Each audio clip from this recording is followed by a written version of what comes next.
Hi, I'm Jeff Gonzalez, president of Trident Concepts, and today I'm going to want to talk to you about gun retention. All right, so gun retention is an important aspect. We have a responsibility to make sure that we maintain control of our firearm at all times. Now that is easier said than done in some circumstances.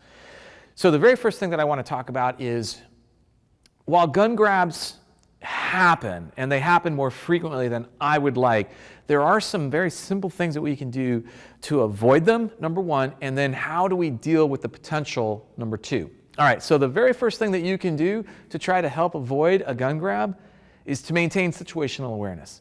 Be mindful of your surroundings.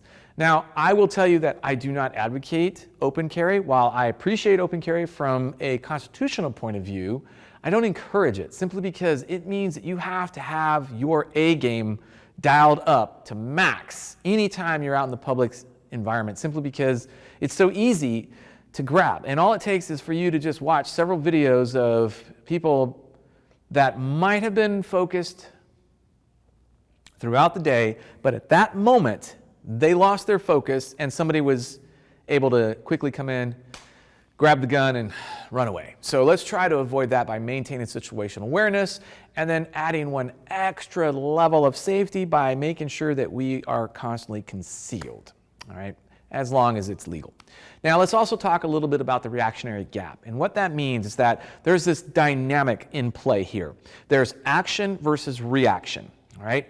Now, the bad guys are always going to initiate the attack. In this case, the gun grab. They're always going to pick the time and the place that they're choosing for that, which means that we are going to be in a constant state of reaction. Now, there are some circumstances that those roles may be reversed, and we'll talk a little bit more about them later. But for now, we have to recognize that we're always going to be reacting to their action, which means we're going to be behind the power curve, right? So let's talk about some of the things that we can do with the gun in holster. One of the easiest things that I can tell people is to try, first and foremost, to select a good quality holster. All right, not only do I not want somebody to reach in and grab the gun, I don't want the gun to fall out of my holster because it's a poorly designed holster. So good retention, protecting the trigger guard, attaching to my body, those are things that you want to make sure that you select for your holster. One of the things that I talk about is, like, we do a lot of drills when I'm in this upright position. Everything's working great. I don't have any issues. Well, let's add a little bit of physical activity, just the slightest bit of physical activity. Anything from maybe I have to run to catch a cab, or maybe I have to jump over a coffee tray that's spilled in my path. Maybe I have to do some sort of activity that I normally wouldn't do in my day. Will the gun holster stay on my body, stay in the holster? I don't know. This is one of the things that we try to talk about. So when it comes to a gun grab, right, there's a lot of different types of gun grabs. There's levels, if you will. There's a gun grab with the gun still in my holster, and then there's a gun grab with the gun out of the holster. So let's talk about those separately. First, the gun grab with the gun in my holster. Again, maintain that situational awareness. It's going to get you out of a lot of trouble.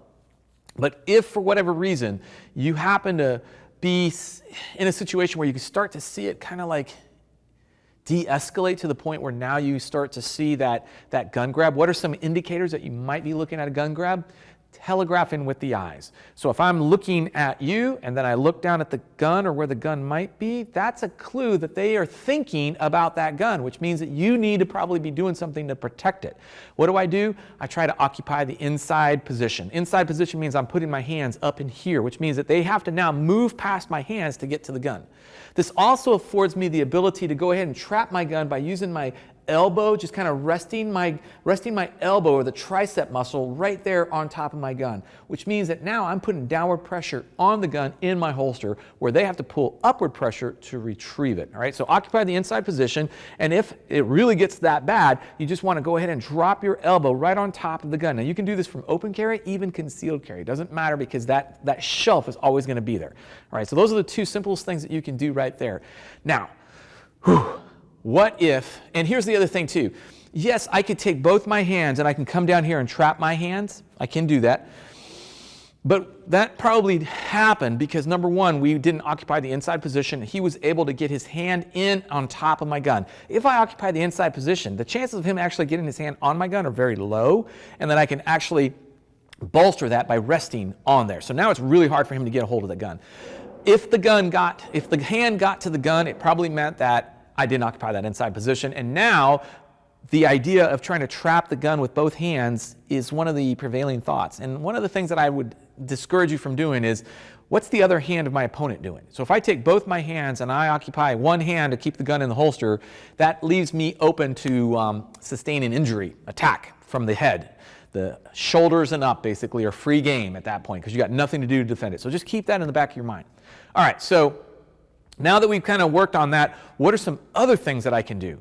Well, if I have an opponent that's about at this distance and he's glancing down at my gun, I start to occupy the inside position, what's another thing that I can do? Well, I can step back. So if I were to step back when I see body movement, I'm moving the gun physically away from the target. Obviously, I would be facing the target. I wouldn't be facing you. But if I was in this position, which is within gun grabbing distance, we're within arm's reach, I occupy the inside position. I see him telegraphing his intense way, looking at my gun. I go ahead and recognize that he starts to move towards my gun, and I step. I'm moving out of that space that he was trying to get to. So that's another technique that you can easily use to try to help protect the gun grab. Now, there's some other things that we talk about. What do I do if I have the gun in my hand? All right, so if I already have the gun in my hand, what do I need to do to try to prevent the gun grab? Let's just say that deadly force justification might have been there in the beginning for me to draw my gun. Maybe he dropped the weapon. Okay, I'm holding him at gunpoint now. But I'm at close enough range that now I have to consider the gun grab. He doesn't have a gun, a knife, or a weapon that can hurt me, but it's still kind of sketchy. So you understand that deadly force justification was there, but it's not there at the moment. All right, so now what do? The gun's in my hand, I'm at a low ready or another ready position. I have kind of the same options that I had. I now get the other option, so I can step back, create a little bit of distance. That's still in play, but the other thing I can do is I can bring the gun back closer to my body. So by bringing the gun back, what I've done is I've moved it into a portion of my body position where I have a lot of power. So when I bring the gun back into this type position, even if he were to have a hand on the gun, it makes wrestling the gun from my hands a lot harder than if I were fully extended. He's got more leverage. All right, so this is one position that I can come to. If I'm really worried, I'm going to break a two-hand grip. I'm going to bring this gun all the way into what I call contact position. So that means that the gun is coming in nice and tight against my body. It's all the way along my rib cage here. My thumb is indexed up. It's nice and high. If I had to do something like push, pull, grab, or hold, I'm doing that with this hand, and I'm doing that shoulders and above. So I'm only going to put this hand on his shoulders or head. I'm not going to put it down in his waist or chest or anything like that, because that puts it in the close proximity of the target zones that I might shoot, should I have to shoot. All right? So I can pull the gun back, and I can pull it back into a compressed ready or into a contact ready position. And what I can do is I can combine those. So I can step back and pull back at the same time, trying to create a little bit more space by pulling the gun closer to my body and creating a little physical distance at the same time. All right, so these are just some simple things that you might want to start to think about. I recommend that you either use an inert weapon system or you practice with an unloaded firearm. And you do a little bit of dry fire with this work, target against the wall, start working through these problems, and eventually what you'll find is that, okay, all right, that's pretty easy.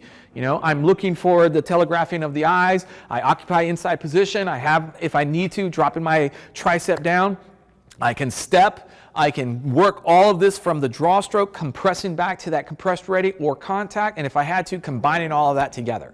All right, so good luck with all that. If you have questions or comments, please feel free to post them down below. Until then, I'm Jeff Gonzalez. Take care and stay safe.